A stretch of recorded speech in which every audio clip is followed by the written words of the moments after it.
తదు తదుపరి మిథున రాశి. ఈ మిథున రాశిలోకి రవి జూన్ మాసంలో వస్తాడు. ఓకే, అంటే ఏప్రిల్, మే, జూన్ ఈ తృతీయాధిపతి లగ్నంలో ఉండడం, లగ్నాత్ తృతీయాధిపతి యొక్క దృష్టి సప్తమం మీద ఉండడం, ఈ సమన్వయాన్ని మనం చూసుకున్నట్టయితే ఈ సంవత్సరం ఈ రాశి వాళ్ళకి విదేశీయానం, భార్యతో కూడుకున్న లేదా వ్యాపార సంబంధమైనటువంటి విదేశ యానం అనేటువంటిది మనకు కనపడుతోంది. ఇది డెఫినెట్గా రవి కర్కాటకంలోకి, అంటే సమ్వేర్ ఇన్ సెప్టెంబర్, అక్టోబర్ ఆ ప్రాంతాల్లో వీళ్ళకి ఇది క్లిక్ అవుతుంది. వాళ్ళకి తగినటువంటి వీసా కూడా వచ్చేస్తుంది, పాస్పోర్ట్ కానీ వీసా కానీ ఏ ఇబ్బంది కూడా ఉండదు. అలాగే సప్తమాధిపతి అలాగే దశమాధిపతి అయినటువంటి గురువు లగ్నంలో ఉన్నాడు కాబట్టి వీళ్ళు మంచి ఆలోచనతోటి, బుద్ధి ఉపయోగించి చక్కటి ఆలోచనతోటి, పరిపక్వమైనటువంటి విలువలతోటి, నిర్దిష్టమైనటువంటి విలువలతోటి వీళ్ళు చేసే పని మంచి పేరు ప్రఖ్యాతులు తీసుకొస్తుంది వీళ్ళకి ఇతర దేశాల్లో కూడా.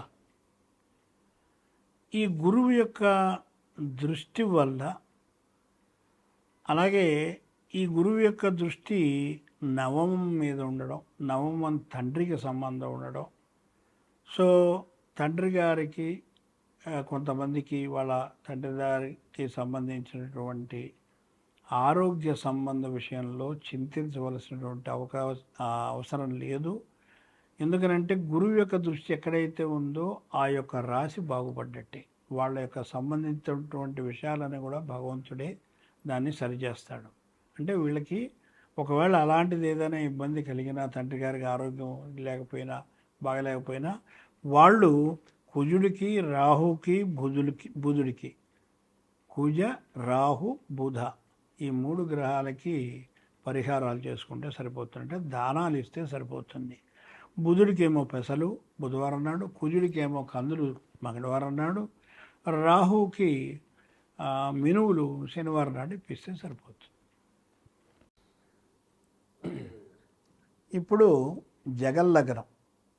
ఈ జగల్లగ్నం పూర్వకాలంలో మనకు రాజులు వేటకు వెళ్ళేవాడు. వాడు తిరిగి వస్తాడో రాదో తెలియదు, ఎందుకంటే మనం మృగాలు తినేయచ్చు, ఏదైనా కావచ్చు. అప్పటి పరిస్థితులను బట్టి వాళ్ళు రకరకాలుగా అంచనాలు. ఇందాక మనం చెప్పుకుంది వర్షలగ్నం, చైత్ర శుక్ల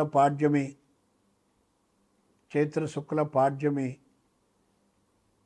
ఏ సమయానికైతే లగ్నం ఏర్పడుతుందో ఆ లగ్నాన్ని బట్టి ఇందాక చెప్పుకున్నాం.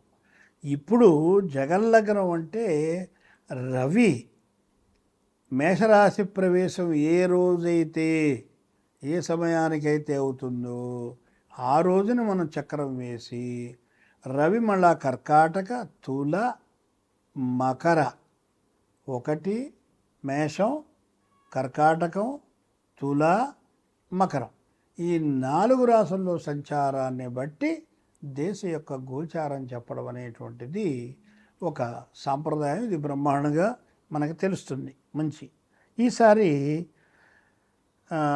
రవి 14వ తారీఖు 14 అంటే 11:47 మేషరాశి ప్రవేశం.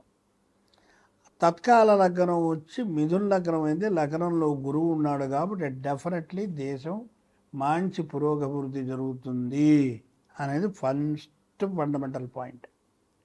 రెండోది, గురువు యొక్క దృష్టి పంచమ స్థానం మీద, సప్తమ స్థానం మీద, నవమ స్థానం మీద ఉంది.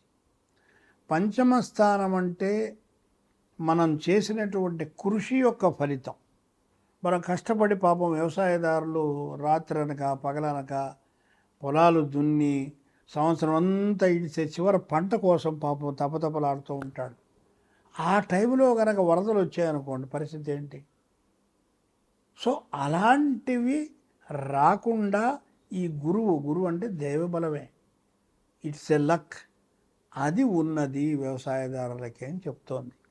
అంటే పంటలు బాగా పండుతాయి, వ్యవసాయదారులకు ఈసారి డబ్బులు బాగా వస్తాయి. తర్వాత సప్తమ దృష్టి ఉంది అంటే మన దేశం ఇతర దేశాలతోటి మంచి సత్సంబంధాలు ఏర్పడి అభివృద్ధి చెందుతుంది అని చెప్తోంది. అంటే కొత్త సంస్కరణలు ఏర్పాటు చేస్తారు. కేంద్రానికి మన ప్రజలకి మధ్య మద్దతు బాగా ఉంటుంది. పరిపాలనా విషయంలో మంచి సపోర్ట్ వస్తుంది బీజేపీకి కానీ, లేకపోతే మన ప్రెసిడెంట్ ప్రైమ్ మినిస్టర్ గారికి కానీ. అయితే షేర్ మార్కెట్ బాగా పుంజుకుంటుంది. తర్వాత ధనాగారము అంటే ఫైనాన్షియల్ స్టేటస్కి ముఖ్యంగా మన దేశానికి ఏ విధమైనటువంటి ఆర్థిక సంక్షోభం ఈ సంవత్సరం ఉండదు. అలాగే కొత్త సంస్కరణలు మనం ఇందాక అనుకున్నాం. ఇతర దేశాలతోటి మన దేశం యొక్క పేరు ప్రతిష్టలు ఇందాక కూడా చెప్పుకున్నాం, అదే ఇక్కడ మళ్ళీ రిపీట్ అవుతుంది. అంతరిక్ష పరిశోధనలో ఇతర దేశాలతోటి నువ్వు డి అంటే డి అనే లెవెల్లో మన ఇండియా ఉంటుంది, అందులో డౌట్ లేదు. అంటే ఏ అణు సంబంధమైనది కావచ్చు, అంతరిక్షమైనది ఏదైనా సరే దీటి. అందుకని ఇప్పుడు మీరు చూస్తున్నట్టయితే అమెరికా కానీ మిగతా కంట్రీలు కానీ ఆలోచిస్తున్నారు. ట్రంప్ మొదట డ్యాన్స్ చేసినప్పుడు ఇప్పుడు చేయట్లేదు. మిగతా వాళ్ళందరూ కూడా ఎప్పుడు మనకి ఇండియా యొక్క సపోర్ట్ దొరుకుతుందా అని చూస్తున్నారు.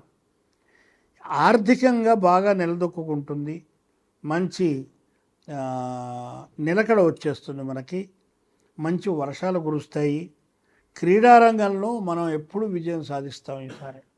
అలాగే అగ్ని ప్రమాదాలు, వాహన ప్రమాదాలు మాత్రం చాలా జాగ్రత్త అండి. ప్రతి ఒక్కరికి ఇది అన్ని రాసుల వాళ్ళకే చెప్తున్నాను, ఓన్లీ ఏనాడు శని వాళ్ళకి అని ఎక్కడా లేదు. ప్రతి వాడికి కూడా ఈ గురువు యొక్క సంచారము ఎక్కడో అక్కడ మనం జాగ్రత్తగా ఉంటాం, ఆతడు బర్రని వచ్చి కొట్టిపోతాడు. ఆగి ఉన్నటువంటి వాహనాలను కూడా కొట్టినటువంటి మనకి ఉదంతాలు చాలా మనకి తెలుసు అది వరకు. అలాగే సాగునీటి ప్రాజెక్టులు, మంచి ఇరిగేషన్ ప్రాజెక్ట్స్ మంచి డెవలప్మెంట్ అవుతుంది. అలాగే దేశీయ పరిశ్రమలకి కూడా మంచి అభివృద్ధి వస్తుంది. అంటే ఇతర దేశాల్లో డిమాండ్ పెరుగుతుంది. మన దగ్గర ఉన్నటువంటి పరిశ్రమలు ఏవైతే ఉన్నాయో అది వరకు ఉండేవి భారతదేశంలో, ఇప్పుడంతా పాశ్చాత్య పిచ్చి బట్టి వెనకెళ్ళిపోయినాయి. ఇవన్నీ మళ్ళీ రివైవ్ అవుతాయి. రివైవ్ అయ్యి వాళ్ళు నిలదొక్కుంటారు. దానివల్ల దేశానికి కూడా ఆర్థికంగా మంచి డబ్బు వస్తుంది. అలాగే ఆయుధ పరిశ్రమ ఒకటి మనకి బాగా అభివృద్ధి చెందేటువంటి అవకాశం కనబడుతుంది. అలాగని రాబడి కన్నా ఖర్చు ఎక్కువ. ఎందుకనంటే మనం కొత్త కొత్త ప్రయోగాలు చేసేటప్పుడు వాటి మీద ఇన్వెస్ట్మెంట్ చేయాలి, తప్పదు.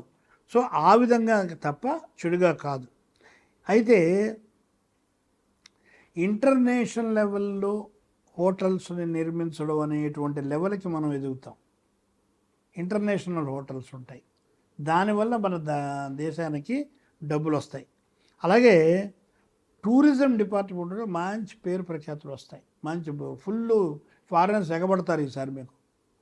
అలాగే ఇంకొకటి మాత్రం చెప్పదలుచుకున్నాను అందరికీ కూడాను, పాలకులకి దయచేసి దండం పెట్టి చెప్పేది ఏమిటంటే, రాబోయేటువంటి ప్రకృతి వైపరీత్యాలు, తుఫాన్లు, అలాగే ఇతర సంఘటనలు, దేశంలో భూకంపాలు, ఇవన్నీ కూడా వచ్చేటువంటి అవకాశం ఉన్నది. కాబట్టి కొంచెం ముందస్తుగానే కాస్త సీనియర్ మోస్ట్ ఆస్ట్రాలజర్స్ ఎవరినైనా సరే గవర్నమెంటు వాళ్ళని పిలిచి వాళ్ళతోటి సంప్రదించి మాట్లాడి వాళ్ళు ప్రణాళికలు చేసుకున్నట్టయితే ఎంతో ఉపయోగం ఉంటుంది. మీరు వెళ్ళేటువంటి దోవలో ఏ విధమైనటువంటి అడ్డంకి కూడా రాదని చెబుతూ స్వస్తి ప్రజాభ్యాం.